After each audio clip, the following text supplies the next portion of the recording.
Hi everyone. Today's little tutorial is about giving anybody that's practicing a Vinyasa sequence throughout pregnancy a few options as alternatives from laying on your belly in a cobra or any other big back bends that you might see in a traditional sun salutation. My suggestion for you would be to grab a couple of blocks as well as a blanket, and we will get started. So especially as you get further along in a pregnancy, working with blocks under your hands becomes hugely beneficial. Just gives you a little bit of extra space in terms of stepping around your belly. So I'm going to set the blocks at the front of the mat, shoulders width apart, on their lowest height, but second height can also work depending on, how you feel most stable. In fact, why don't I do that for today? And I would recommend a blanket under your knees, especially if you're sensitive there. Not mandatory, but it is helpful. So just as a little warm up and maybe your first note, come into a tabletop position. And instead of moving through, a typical cow and cat spine, especially as you're further along and the belly has grown significantly, we want to avoid back bends where we're putting a lot of pressure on the front of the abdomen. So we're going to keep the spine neutral on the inhale. Think of it staying quite strong through the front line. Round your spine as you exhale into cat. And then just like that, once again, a neutral spine as you breathe in, so focusing on the length between your head and your tail. Rounding as you exhale, scooping your tail, pressing into your palms. One last time, just like that. Breathe in.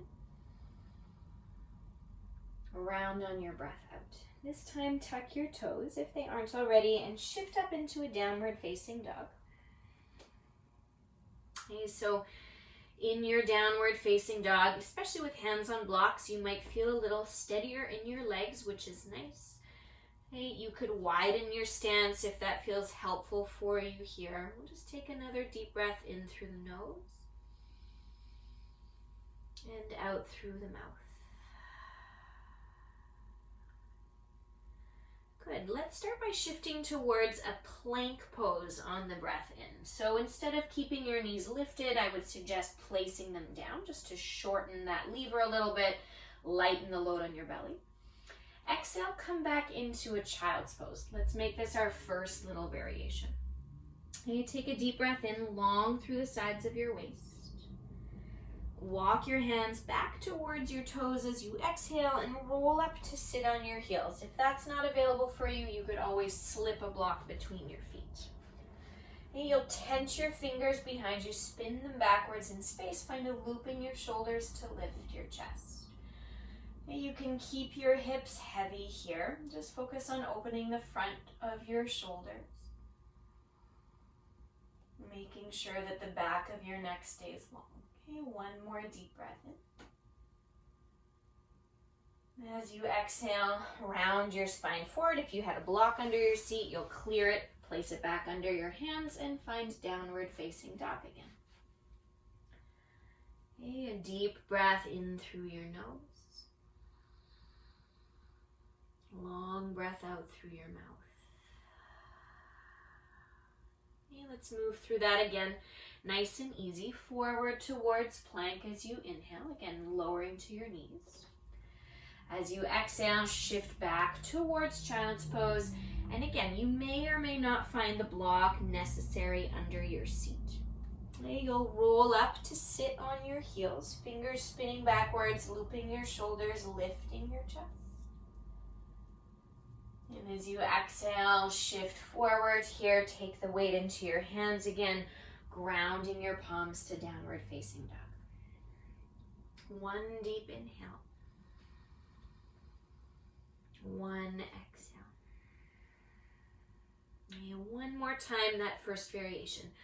Forward towards plank as you breathe in, knees are dim. Exhale back into your child's pose, with or without a block underneath your seat. Fingers content behind you, looping your shoulders, lifting your chest.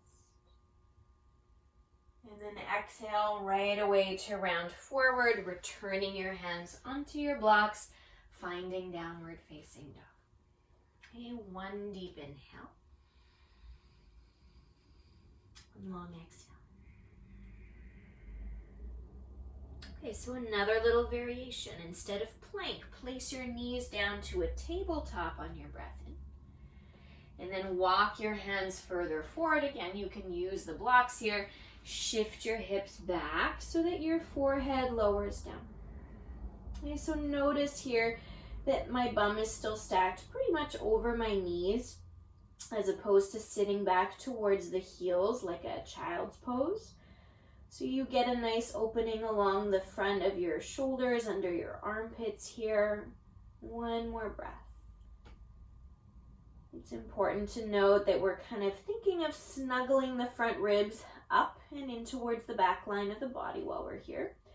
You'll use your next breath in to draw yourself back upright. You can walk your palms back and curl your toes under to downward facing dog. Okay, so that'll be our second little option as far as variations for a traditional vinyasa goes. Let's do it again. Lower to your hands and knees as you breathe in.